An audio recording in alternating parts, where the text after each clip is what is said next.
எல்லோரும் உங்க ஜீன் அந்த மாரி அதனால தான் உங்களுக்கு ஹேர் வந்து இவ்ளோ லாங்கா இருக்கு அப்படின்னு சொல்வீங்க.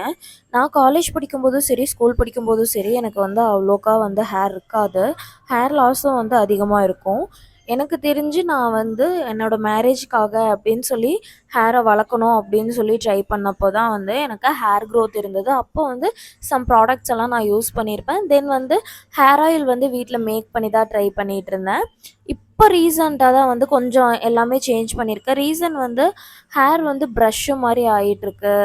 ஒரு மாரி ரஃப்பா இருக்கு. அத வந்து கொஞ்சம் ஸ்மூத்தனிங் பண்ணலாம் அப்படிங்கிறதுக்காக சேஞ்ச் பண்ணியிருக்கேனே தவிர்த்து, அத வந்து நான் உங்களுக்கு சஜெஸ்ட் பண்ணல. இன்னுமே நான் வந்து கொஞ்சம் ட்ரை பண்ணிட்டு அப்புறம் வந்து சொல்றேன்.